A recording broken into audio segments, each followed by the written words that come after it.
So President Trump sat down for an interview, former President Trump, I should say, sat down for an interview with Candace Owens, and she asked a good question here about Julian Assange and Edward Snowden. She was basically like, hey, man, why didn't you pardon them? And we'll go ahead and listen to Trump's response, and then I'll react to it. I want to ask you, in terms of talking about this corruption, by the way, a name that comes to mind in the news recently is Julian Assange. You know, he was exposing this corruption early on. He's had his life ruined because of it. It's a really sad story. Edward Snowden, I mean, think about that bravery. For me, I was quite young when that was going on. But, I mean, the idea of saying, hey, whistleblowing, actually, we've got some corruption going on. They're not being honest with the American people. You could have had a chance to pardon these individuals. Why decide not to in that moment? You have two sides of it. In one case, you have like sort of a spy deal going on, and in another case, you have somebody that's exposing real corruption. Right. I feel a little bit, I won't say which one, but I feel a little bit more strongly about one than the other. Right. And you probably understand that. Mm-hmm. But I could have done it, but I will say you have people on both sides of that issue, good people on both sides, and you have some bad people on one side. But I decided to let that one ride, let the courts work it out.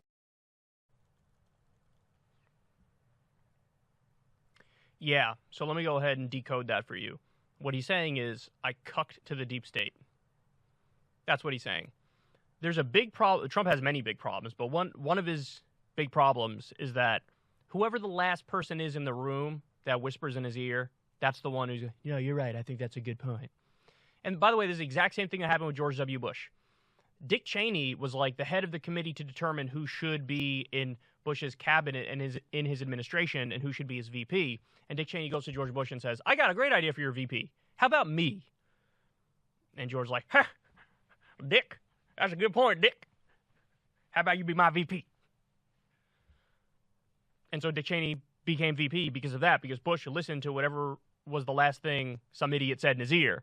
And the exact same thing with Trump. If he surrounded himself with John Bolton, the neocon's neocon, an imperialist beyond imagination, Mike Pompeo, who openly talked about how they wanted to assassinate Julian Assange, he surrounded himself with all these incredible war hawks.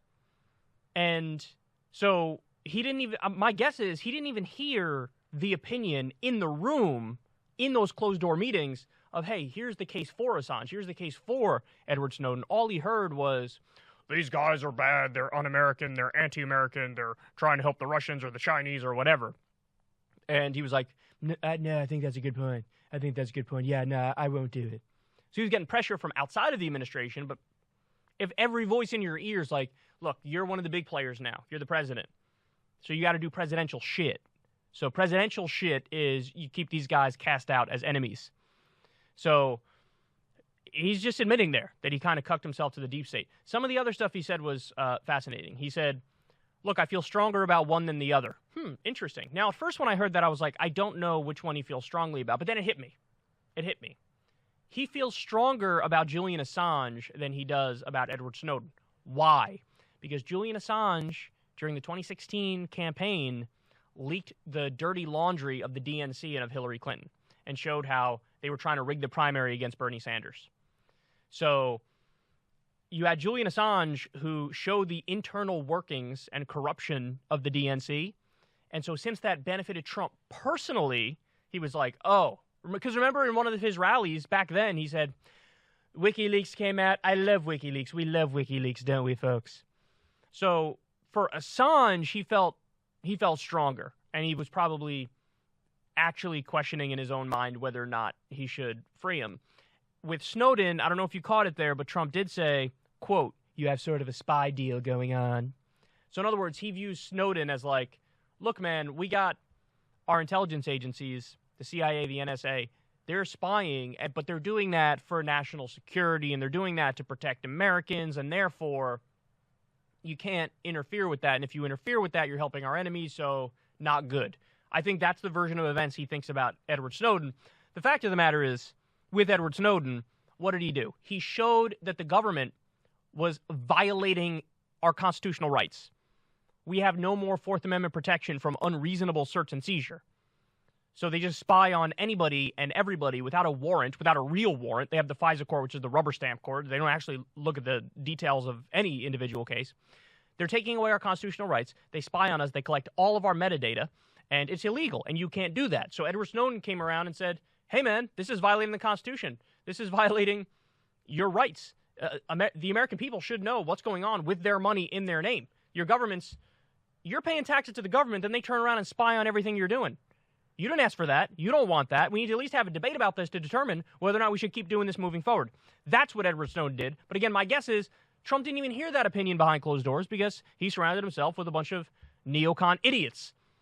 So I think he feels stronger about Assange than he does about Snowden. Now, he goes on to say, you have good people on both sides. This is what Trump says. But then he says, but you have bad people on one side. Huh. See, my guess is he's exactly correct about that, but he's flipping the sides. So I would say, yeah, you have bad people on one side. The side that is in favor of ripping the Constitution to shreds, have the government act in wantonly and brazenly illegal ways. That's the bad side. The bad side has the CIA on it. The bad side has the NSA on it. That's the bad side. But no, Trump thinks you have good people and bad people on both sides, but the bad people are only on one side. He means the bad people are on the side of Snowden and Assange because he likes to think, oh, anti-American, these people are helping our enemies, and this is what I've been told 1,000 times over, so it must be true. No, don't take it from the likes of people like Mike Pompeo. This is exactly who told Trump this stuff. Mike Pompeo bragged about how, listen, when I was at the CIA, we lied, we cheated, we stole. That's what we did. And he was giggling about it. Tee-hee-hee. Don't we love being total scumbags and criminals? Tee-hee-hee. So, okay, Trump, you want to throw your lot in with them? I'm not surprised. I'll just say that much. But there you have it.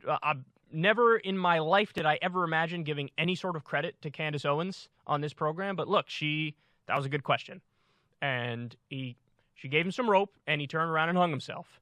But it's exactly what we predicted from the beginning, that he's ultimately, even though on the campaign trail, every now and then Trump would say some pseudo-populist things or some pseudo-non-interventionist things, ultimately he continued the wars. Ultimately, he continued on the exact same path that the establishment and the status quo wanted. And there's a great insight into the way his mind works here, where he was just telling you, look, man, behind closed doors, I was being told one thing, and so I went with the crowd. That's not what a leader does. That's what a cuck does. Hey, y'all, do me a favor and like and subscribe. It helps out big time in the algorithm. Click the bell as well for notifications when videos drop, and watch that video on screen right now. You know you want to.